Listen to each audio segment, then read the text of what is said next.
Oi, gente, tudo bem? Vamos dar sequência aqui na nossa leitura. Eu quero concluir o Evangelho de São Mateus. Vamos seguir aí nessa caminhada. Pega sua Bíblia, bora pro capítulo 12. É a continuação do 11, né? Começa com as espigas arrancadas. O Padre Guti uma vez falou assim, né, que os livros foram escritos, não é que é por capítulo, né? Foram escrevendo os textos, sabe? E aí, para organizar, que se dividiu por capítulos. Mas tem muito capítulo que é junto com o outro aqui, assim, vai emendando a história, a gente vai dividindo para poder facilitar a leitura. Mas às vezes eles são continuados. Aí esse 12 continua aqui, ó, do 11, né? Ó, o mistério do reino dos céus. Que é essa parte que Jesus começa a falar do reino dos céus, né? Como que os valores do reino dos céus são diferentes dos valores que são pregados aqui no mundo, né? Vamos lá para os fariseus, o que eles vão aprontar hoje de novo. Capítulo 12. As espigas arrancadas. Por esse tempo, Jesus passou num sábado pelas plantações. Os seus discípulos, que estavam com fome, puseram-se a arrancar as espigas e a comê-las. Os fariseus, vendo isso, disseram: olha só, os teus discípulos a fazerem o que não é lícito fazer num sábado. Mas ele respondeu-lhes: não lestes o que fez Davi e seus companheiros quando tiveram fome? Como entrou na casa de Deus e como eles comeram os pães da proposição, que não era lícito comer, nem a ele, nem aos que estavam com ele, mas exclusivamente aos sacerdotes? Ou não lestes na lei que com seus deveres sabáticos, os sacerdotes no templo violam o sábado e ficam sem culpa? Digo-vos que aqui está algo maior do que o templo. Se soubesseis o que significa misericórdia é o que eu quero e não o sacrifício, não condenarias os que não têm culpa, pois o Filho do Homem é Senhor do sábado. Vamos lá, que eu acho que aqui, para quem não tem familiaridade, né, com a Bíblia vai ter alguns termos aqui que não vai saber. Ó, lembrando, os fariseus, né, que eram os mestres da lei, assim, era uma classe de, como se fossem rabinos, né, assim, como se fossem os padres que a gente tem hoje, mas era lá do judaísmo da época. Não pense que os padres são fariseus, tá? Então, Jesus, ó, estava passando com seus discípulos pela plantação. E na lei dos judeus, no sábado, você não pode fazer nada. O sábado sabe aquela expressão do sabático, né? O judeu, em todo sábado, ele não faz nada.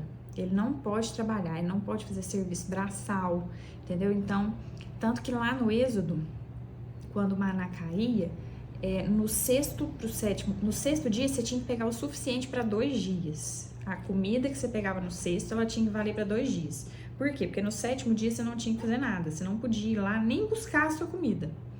Você tinha que ter trabalhado até no 6º e recolher para o 7º. E aí eles descansam, total, entendeu? Eles não podem fazer nenhum esforço, nenhum trabalho no sábado.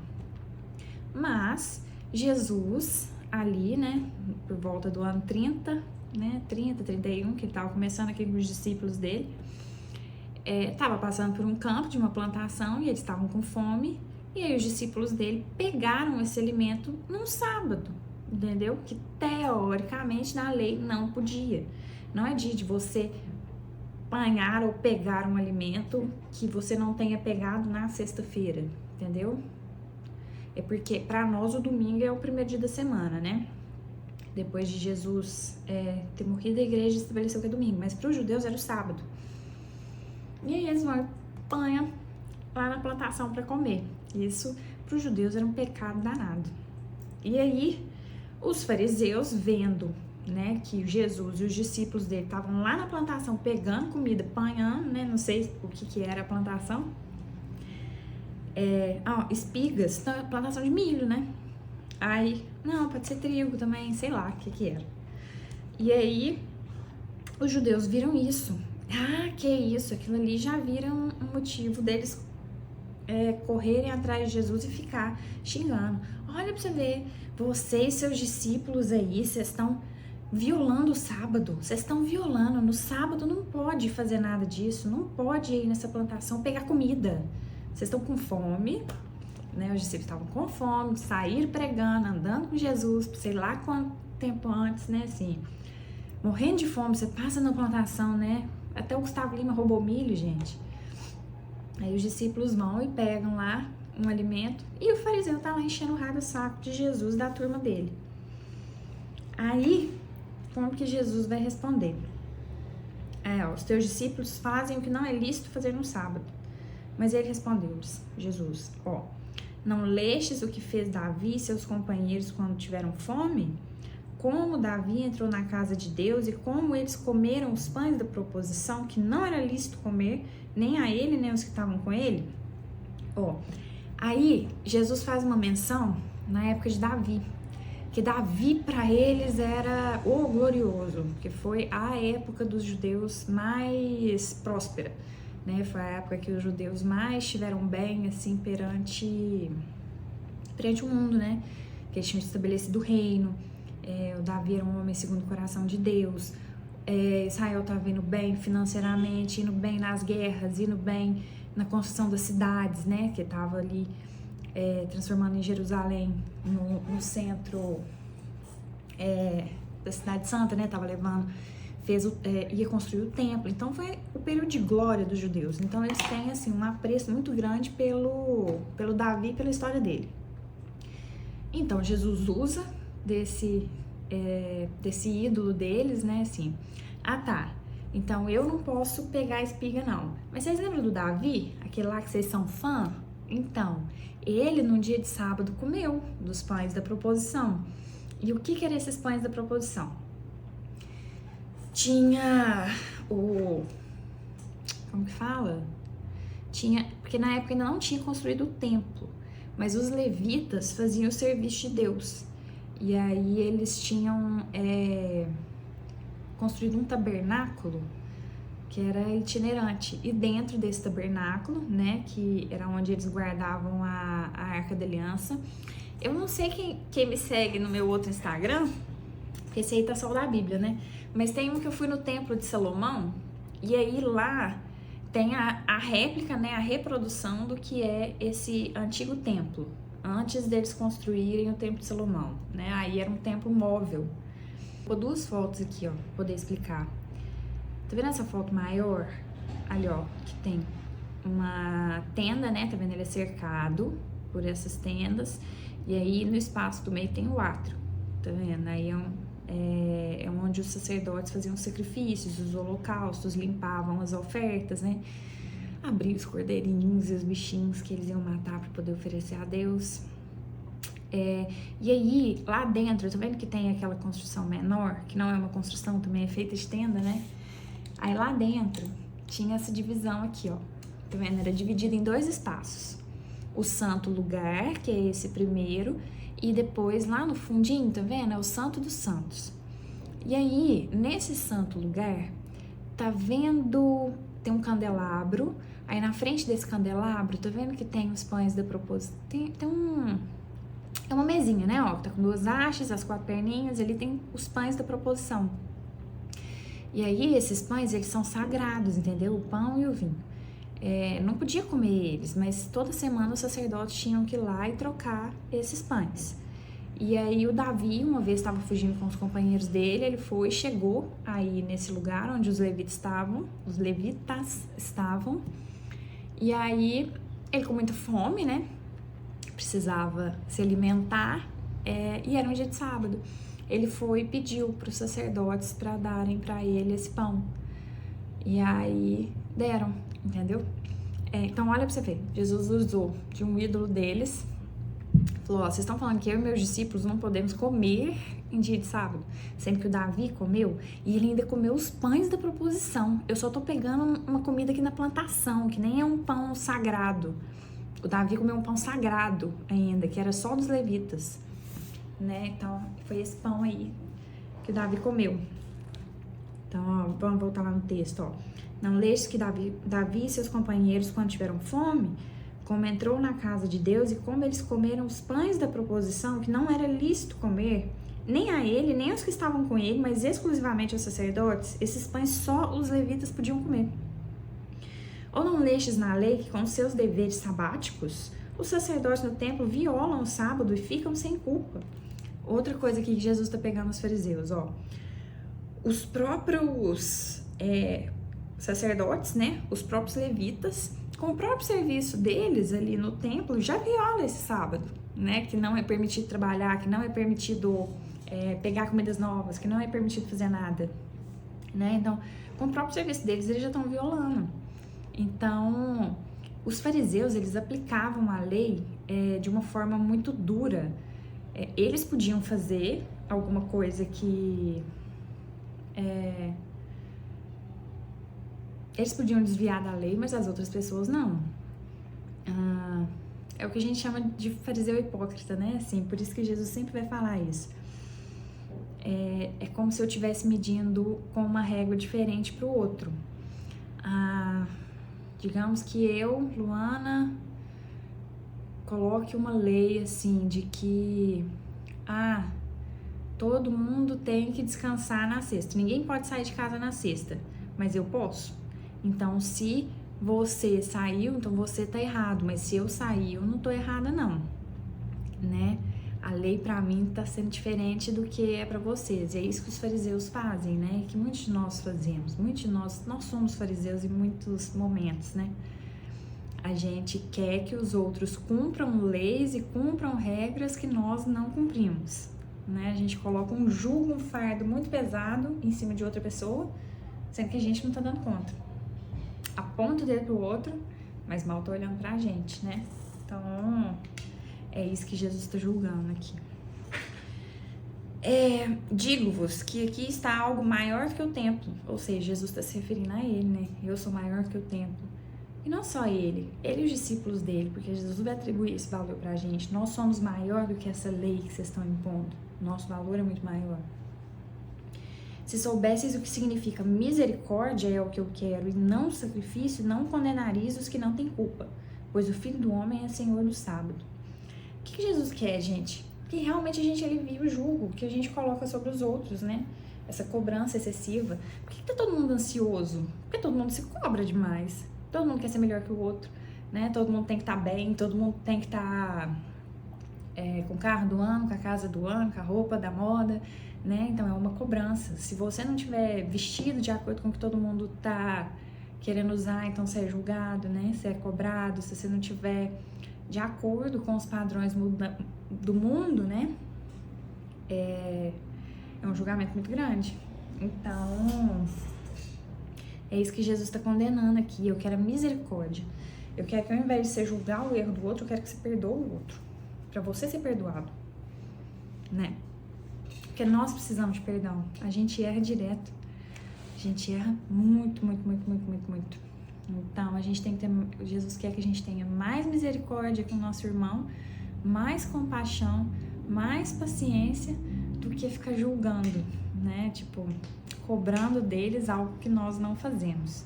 Ou mesmo que nós façamos. Tem outras coisas que a gente vai ser falho, então a gente precisa de perdão em outras coisas. Então, é isso que Jesus quer.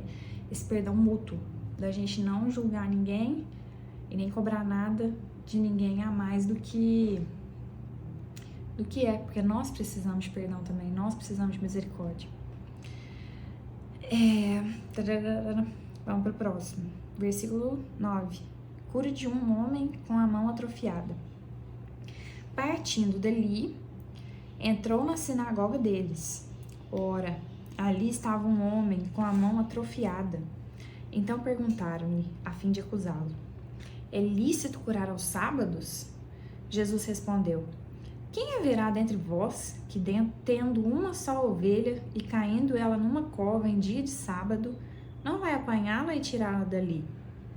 Ora, um homem vale muito mais do que uma ovelha. Logo, é lícito fazer o bem aos sábados. Em seguida disse ao homem: estende a mão. Ele estendeu, e ela ficou sã como outrora. Então os fariseus, saindo dali, tramaram contra ele, sobre como acabariam com ele. Ó, Jesus também causa, né? Nunca vi. Ele adora causar. Porque aí, olha pra você ver, os fariseus já estavam ali vigiando Jesus, né? Seguindo ele pra tudo quanto é lado que ele ia. Ele foi, comeu espiga no sábado, os fariseus estavam lá apontando o dedo. Você fez isso no sábado? Aí Jesus respondeu, né? Pra você ver. dos fariseus. Depois Jesus continua e entra na sinagoga. Tá lá, né, ó, um homem com a mão atrofiada. Jesus vai assim e cura essa mão desse homem em pleno sábado, na frente dos fariseus. Gente, o povo mal tem coragem de fazer uma coisa.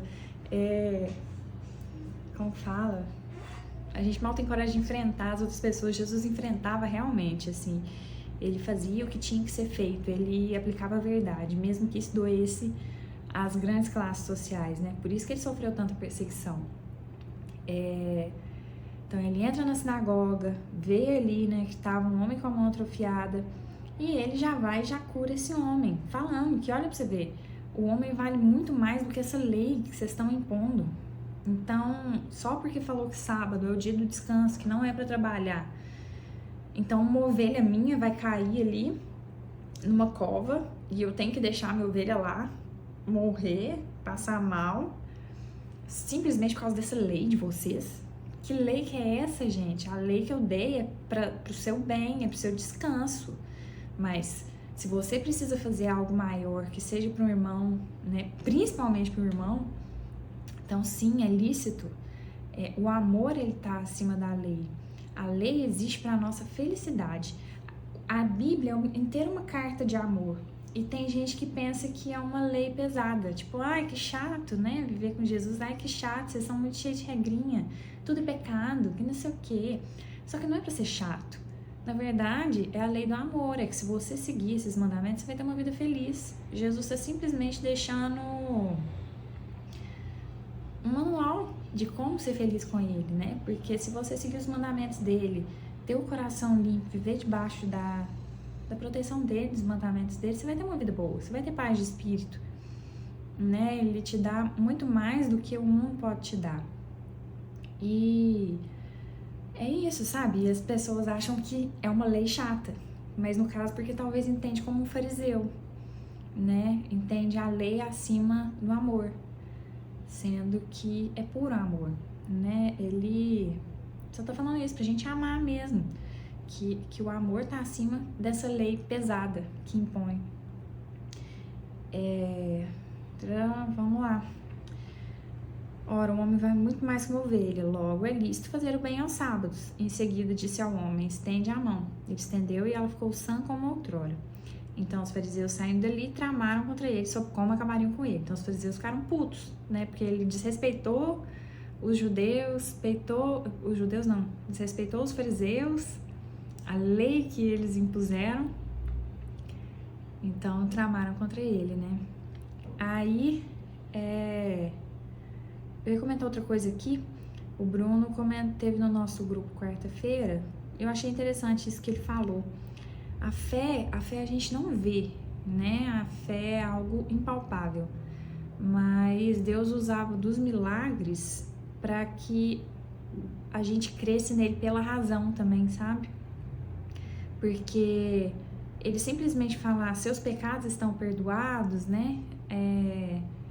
A gente não tá vendo o perdão e esses pecados sendo perdoados, mas uma cura, né? De uma mão, você tava com a mão atrofiada, quando a sua mão cura, você viu, né? Então, isso aqui toca a nossa razão, porque a gente viu. Então, por isso que Deus também Jesus fazia esses milagres visíveis também, para tocar a nossa razão, além da nossa fé. Vamos continuar aqui, ó. Versículo 15. Jesus é o servo de Yahvé. Yahvé, gente, é porque eu tô lendo a Bíblia de Jerusalém hoje, tá? Desculpa ficar mudando de Bíblia. Mas Yahvé vai falar lá no Antigo Testamento que quando Deus encontra com Moisés, e Moisés pergunta o nome dele, fala, Deus, mas como que você chama? E aí no hebraico, que Deus, né, Deus Pai, vai responder assim, eu sou. E o eu sou no hebraico se escreve Yahvé, né? Depois eu coloco até ali a fotinha do texto em hebraico. Então a gente aportuguesando, né, lendo essa palavra em hebraico fica Yahvé. Tem muita gente que vai falar Javé, Jeová, né, Jeová, Javé, Yahvé. é eu sou em hebraico. Versículo 15, ó. Ao saber disso, Jesus afastou-se dali, né? Porque ele viu que eles iam perseguir ele. Muitos o seguiram e ele curou a todos. E os proibia severamente de torná-lo manifesto, a fim de que se cumprisse o que foi dito pelo profeta Isaías. Eis o meu servo, a quem escolhi, o meu amado, em quem minha alma se compraz. Porei o meu espírito sobre ele, e ele anunciará o direito às nações. Ele não discutirá, nem clamará, nem sua voz nas ruas se ouvirá. Ele não quebrará o caniço rachado, nem apagará a mecha que ainda fumega, até que conduza o direito ao triunfo. E no seu nome as nações porão esperança. Então tá aí Jesus cumprindo as profecias, né? Tudo que os profetas disseram a respeito do Messias que viria. Né? O servo amado em quem se minha alma se compraz, porém meu espírito sobre ele, ele anunciará o direito às nações. Ele não discutirá e nem clamará, nem sua voz nas ruas se ouvirá. Por quê? É o chamado segredo messiânico. Jesus ele não veio fazer um espetáculo. Ele veio para quem crê, né? Ele veio para quem aceitar o reino dele. Ele veio para quem abrir o coração e conseguir entender as palavras dele. Por isso que muitas vezes ele vai falar e muita gente não vai entender, porque tá com o coração fechado. Então não vai abrir, né? Jesus veio para quem abrir o coração e conseguir entender a palavra dele. Vamos lá, versículo 22. Jesus e Beelzebul. Então trouxeram-lhe um endemoniado, cego e mudo, e ele o curou, de modo que o mudo podia falar e ver. Toda a multidão ficou espantada e pôs-se a dizer: não será este o filho de Davi? Mas os fariseus, ouvindo isso, disseram: ele não expulsa demônios senão por Beelzebul, príncipe dos demônios. Conhecendo seus pensamentos, Jesus lhes disse: todo reino dividido contra si mesmo acaba em ruína, e nenhuma cidade ou casa dividida contra si mesma poderá subsistir. Ora, se Satanás expulsa Satanás, está dividido contra si mesmo. Como então poderá subsistir seu reinado? Se eu expulso os demônios por Beelzebul, por quem os expulsam os vossos adeptos? Por isso eles mesmos serão os vossos juízes. Mas se é pelo Espírito de Deus que eu expulso os demônios, então o reino de Deus já chegou a vós. Ou, como pode alguém entrar na casa de um homem forte e roubar os seus pertences, se primeiro não o amarrar? Só então poderá roubar a sua casa.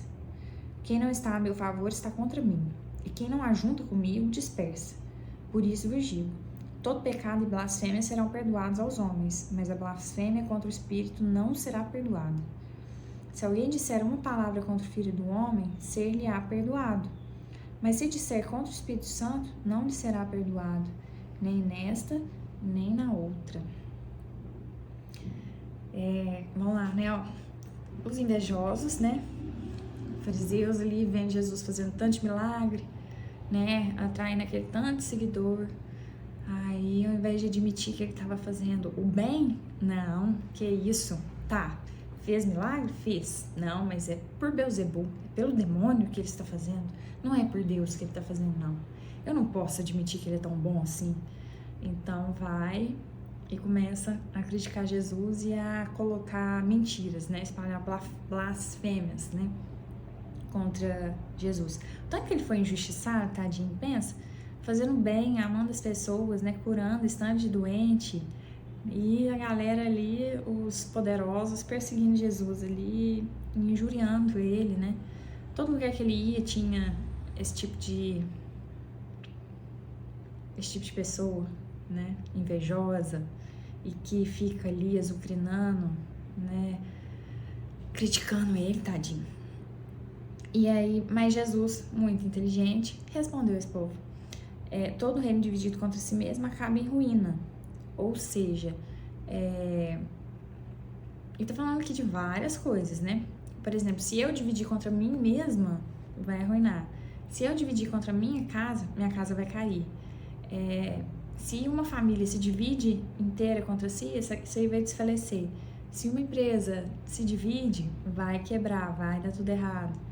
Se um país, né, se ele se divide, o país vai mal. Todo reino dividido contra si mesmo, ele vai cair.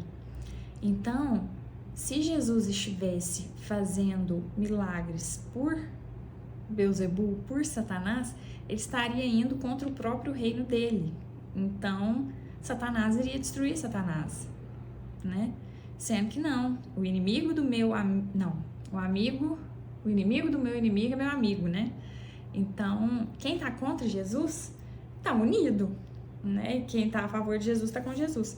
E aqui ele é bem criterioso. Quem tá comigo aqui, ó, peraí. Não. Quem não está a meu favor está contra mim. E quem não ajunta comigo, dispersa. Tem uma outra Bíblia que fala assim: quem não está comigo, espalha. Ou seja, não tem o morno. Ou você está com Jesus ou você está contra. E aí o que não é cristão, tudo que é pagão, é contra Jesus, né? Então, ou você é cristão ou você não é cristão. Se você é de outra religião, como se diz, né? Para nós cristãos, então é pecado. Não tá com Jesus, né? Então, Jesus é bem criterioso. Ou você tá comigo, ou você não tá comigo. Não quero saber desse negócio no meio do caminho, não. Com Jesus, ele não tem em cima do muro. Até tem uma historinha que eles contam, né? Que tá um moço em cima do muro. E aí tá os cristãos ali, vem, pula pra cá, né? Pra pessoa ir pro lado de cá. Ele olha pro outro lado e fica esperando o Satanás chamar ele também, né? A turma de lá chamar. Só que eles estão quietinhos, de boa, assim. Aí ele falou, mas por que vocês não estão me chamando? O outro lado ali tá me gritando pra eu poder ir pro lado de lá. Aí o Satanás vai e responde, fala assim, né? Tô de boa, o muro é meu, né? Então, quem tá em cima do muro tá com ele, infelizmente. Não tá com Deus. Jesus exige uma postura radical. Forte, hein? Jesus exige uma postura radical. Tem que estar com ele, tem que escolher ele, tem que tentar viver com ele todos os dias. Senão, não tá.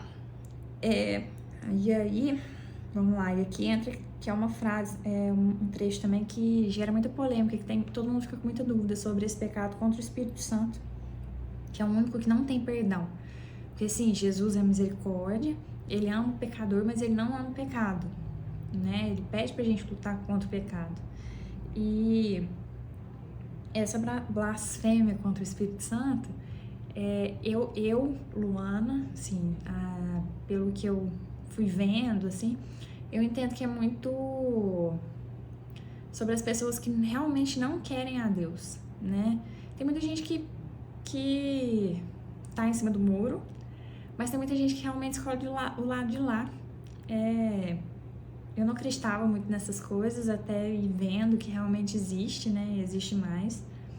Com o tempo eu fui vendo e experienciando, né? Assim, a gente fica ouvindo as histórias e tal. Tem muito satanista, né? Até a questão do Halloween, que deu o maior bafafá.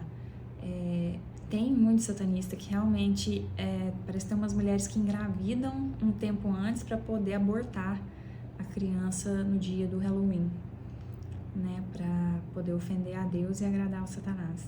Tem muita gente que realmente escolhe o lado de lá, infelizmente. E Jesus depende do nosso livre-arbítrio, né? Então a gente tem que querer estar com Jesus. Depois que a pessoa não quer, que prefere e escolhe o outro lado, que não quer misericórdia de jeito nenhum, aí não tem jeito.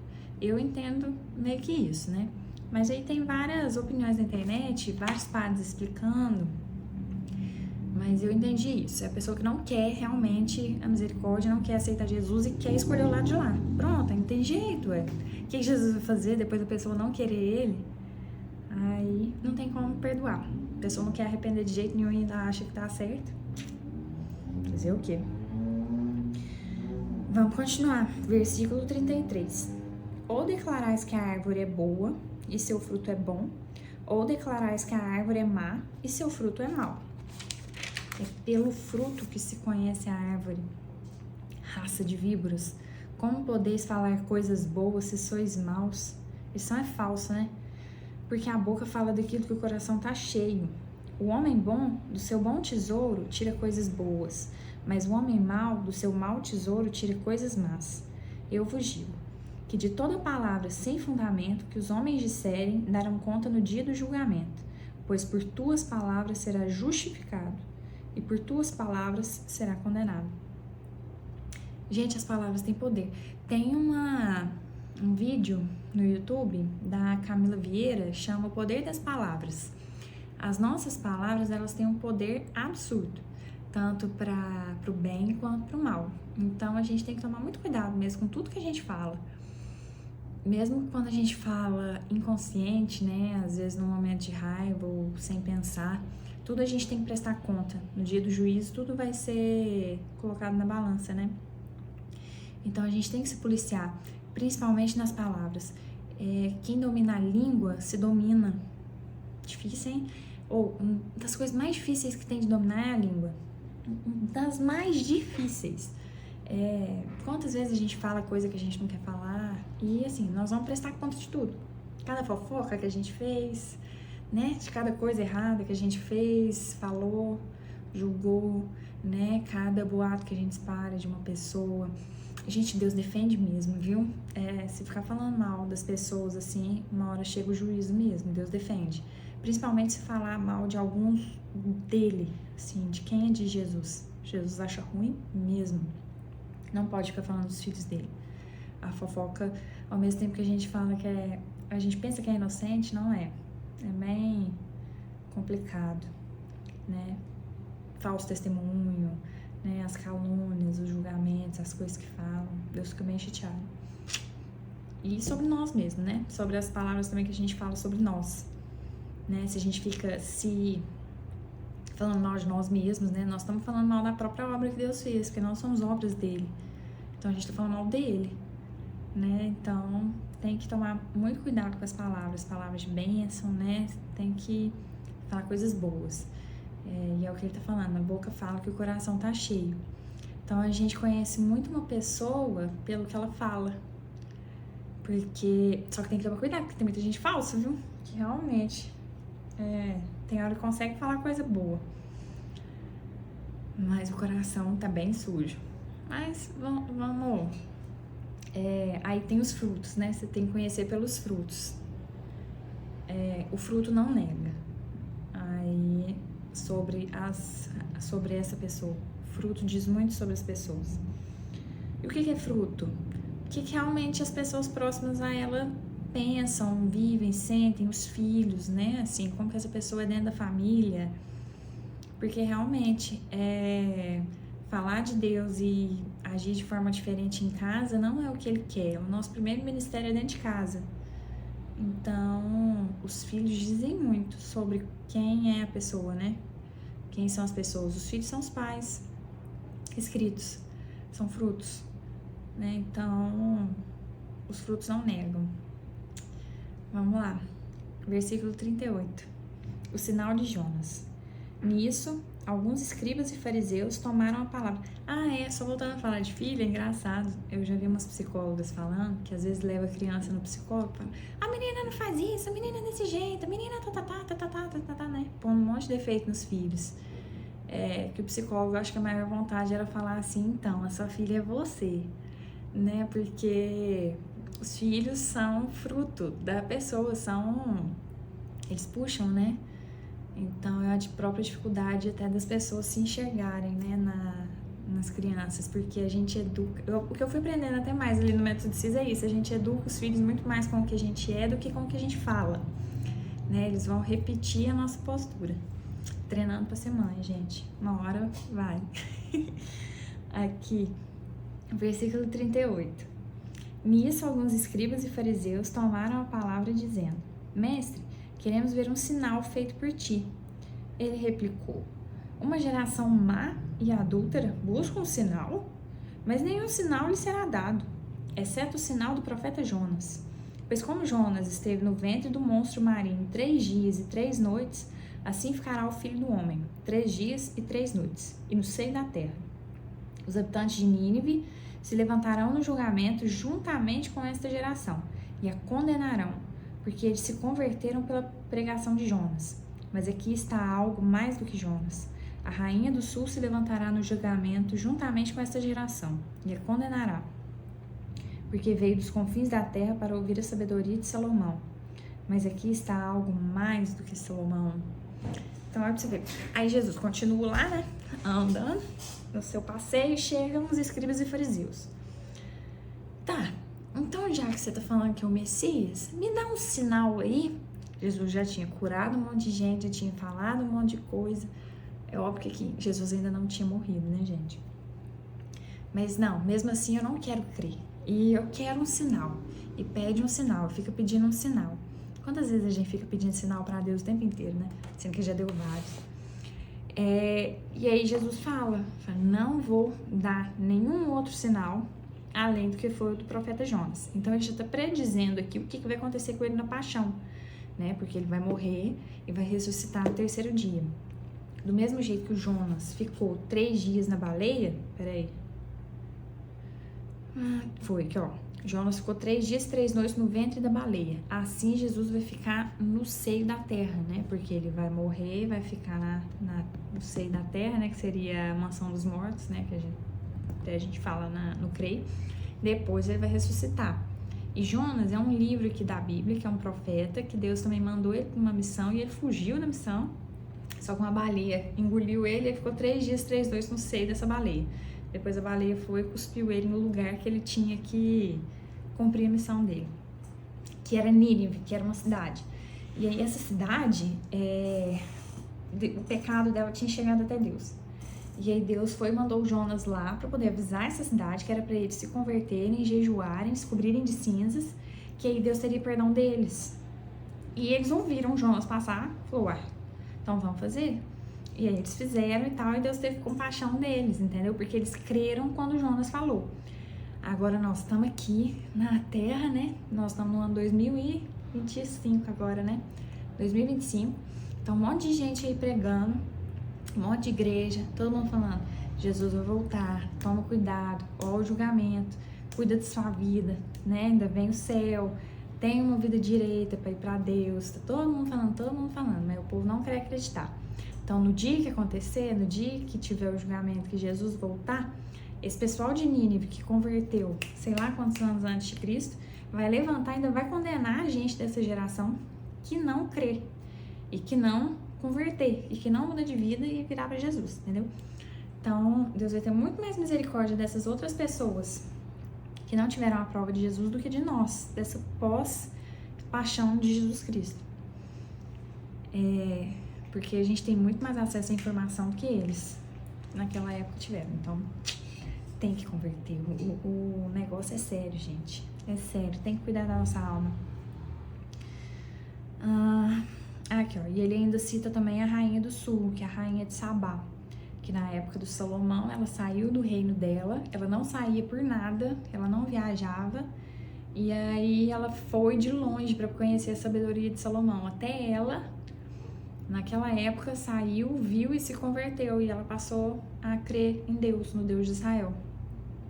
E ela também vai levantar junto com a cidade de Nínive que se converteu e vai condenar quem da nossa geração para trás, ali para frente, que não se converter. Tem que converter. Não adianta não. Então, porque aqui está algo mais do que Salomão. Jesus é muito mais do que Salomão. Versículo 43. Retorno ofensivo do espírito imundo.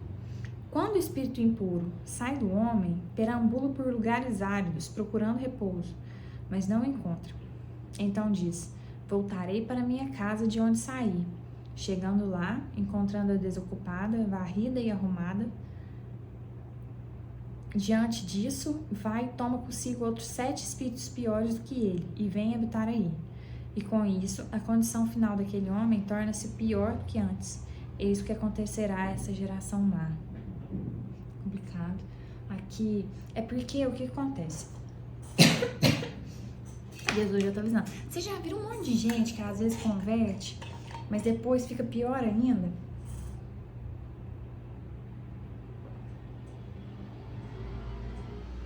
Jesus tá falando disso. Gente, a Santa Teresinha, ela compara muito a gente como um receptáculo, como se a gente fosse uma tigelinha. Sei lá, tá aqui na coisa. É como se a gente fosse esse recipiente, né? Ó. Como se a gente fosse o recipiente. E aí Deus vem e enche com a graça dele. Então a gente é só a forma, né? A gente não é as coisas que estão dentro. A gente é só a forma. Então, quando Jesus liberta uma pessoa, digamos que essa pessoa não conhecia a Deus, tinha uma vida de pecado e tal, aí Jesus vai e liberta essa pessoa. A pessoa tá livre, tornou um receptáculo. Só que aí, ela não busca se encher de Deus, não busca se encher de coisas boas, tá vendo? Ela não tá cheia. Jesus libertou, mas ela continua com muito espaço vazio. Então, o demônio que Jesus libertou dessa pessoa que vai, perambula, e aí na hora que ele voltar para essa pessoa, porque nós temos, a nossa natureza é má, né, gente? Nós temos muita coisa ruim. E aí a nossa concupiscência tem sempre uma tendência para algo. Então o demônio vai sair, saiu, Jesus libertou, mas na hora que ele voltar, se essa casa estiver vazia assim e não estiver cheia de Deus, digamos que isso aqui é Deus, Deus vai encher de água, né? Tem que estar cheio de Deus. Se a pessoa não se encheu de Deus, o demônio volta, ó, tá cheio, então ele não consegue entrar. Mas se estiver vazia, aí volta pior, porque aí ele vai, chama mais 7 e entra outros 7 aqui, que é ruim, entendeu? Então a gente tem que buscar estar sempre cheio de Deus, tipo, você tem que estar lotado de Deus, da graça de Deus, para não ter espaço para o pecado, para não ter espaço para demônio, nem outros 7 que voltar. A gente tem que estar cheio de Deus todinho, pedir a graça, né? Que aí, quando tem Deus, não tem espaço para coisa errada. Não tem. Agora, quando se afasta de Deus, por que o demônio sempre quer tirar a gente da oração, sempre quer tirar a gente perto de Deus? Porque aí a gente esvazia. Aí a gente começa a querer as coisas do mundo, começa a olhar pra fora, começa a olhar pra si, começa, né? Então, se esvazia. E aí abre espaço pro pecado e pras coisas erradas. Quando você tá cheio de Deus, não tem espaço pra coisa errada. Não tem. Não tem. Vamos lá. Versículo 46. Os verdadeiros parentes de Jesus. Estando ainda a falar às multidões, sua mãe e seus irmãos estavam fora, procurando falar-lhe. Eis que tua mãe e teus irmãos estão fora e procuram falar-te. Jesus respondeu àquele que avisou: Quem é minha mãe? Quem são meus irmãos? E apontando para os discípulos com a mão, disse: Aqui está minha mãe e meus irmãos, porque aquele que fizer a vontade de meu Pai que estás nos céus, esse é meu irmão, minha irmã e minha mãe. Aqui, muito protestante pega essa passagem para falar que Maria não é mãe de Jesus. Mas assim, não é nesse sentido que ele fala, sabe, gente? A Bíblia, igual eu falei antes, é um testamento, é um livro de amor, uma carta de amor. E o que Jesus veio fazer? Ele é o esposo que veio resgatar a sua noiva. Então, a nossa alma vai se casar com Jesus, ele quer se casar com a nossa alma. Mesmo que seja um homem, assim, ele quer se casar com a alma é esponsal, a alma é feminina. Ele é o esposo, né, que quer fazer tudo pela esposa. Então, quando ele veio aqui na Terra, que ele passou por essa vida e que vai ter a paixão, que ele vai morrer, é um casamento, é uma nova aliança, porque aqui no Antigo Testamento a gente vai tratar sempre dessa aliança, da aliança que Deus quer fazer conosco. E em Jesus, essa aliança, porque antes Deus tentava sempre fazer aliança com seres humanos, né, com nós, tipo Abraão, Jacó, Isaac, vários outros aqui da aliança. Só que todos quebram a aliança. Por quê? Porque nós somos seres humanos. Então, com a nossa concupiscência, sempre cai no pecado. Então, sempre quebra essa aliança. Jesus é o único homem que é Deus e que se fez homem. Então, por isso, com a divindade dele, na sua humanidade, ele conseguiu cumprir essa aliança de forma perfeita. Então, a aliança com ele é eterna e é de sangue, entendeu? Ao vir aqui nessa terra, ele instituiu essa aliança com a gente. E, através dessa aliança, ele divide a família dele conosco. Porque a partir do momento que você faz uma aliança, é como se eu tivesse te dando tudo que é meu e tudo que é seu é meu. Entendeu? Então, nós estamos unindo num só corpo, numa aliança. Então, quando ele se faz essa aliança com a gente, por exemplo, digamos que fez essa aliança comigo, tá? Fez com nós todos, mas vou só usar eu de exemplo. Fez essa aliança comigo. Então, nos unimos. Então, o pai dele passa a ser meu pai, a mãe dele passa a ser minha mãe, ele é o meu esposo, porque ele se uniu comigo, a herança dele é minha, entendeu? O que é dele é meu. Então, nós estamos unidos nessa aliança. Então, tudo que é dele passa a ser meu. Então, se ele é filho de Deus, eu passo a ser filha de Deus. A gente só passou a ser filho de Deus a partir do momento que ele fez essa aliança com a gente. Antes da paixão de Deus aqui, da paixão de Jesus, a gente não era filho. Entendeu? Ele não era o nosso Abba, o nosso pai. Nós éramos criaturas. A partir dessa paixão nós somos filhos. Por quê? Porque nós nos casamos com Jesus, ele uniu, fez essa aliança conosco, então o pai dele passou a ser meu pai, a mãe dele passou a ser minha mãe. Ele é o meu marido, ele é o meu irmão, ele é tudo, entendeu? Então, é isso que ele tá falando, sobre essa aliança. Mas aí tem um trecho aqui que vai falar assim, ó, nem todos que me dizem Senhor, Senhor entrarão no reino dos céus. Entra no reino dos céus quem faz a vontade do meu Pai. A partir do momento que você faz a vontade do Pai, que você busca viver em estado de graça, né, nessa união com Deus, então nós estamos fazendo a vontade do Pai. Fazendo a vontade do Pai, nós passamos a ter mantemos essa familiaridade com Jesus, né? Porque aí, digamos que tá, então ele casou comigo, fez uma aliança comigo. Digamos que eu escolha viver uma vida de pecado. Ah, Jesus, eu vou lá viver minha vida de pecado, prefiro do que ficar seguindo e obedecendo seus mandamentos. Então é como se eu tivesse desfazendo essa aliança com ele.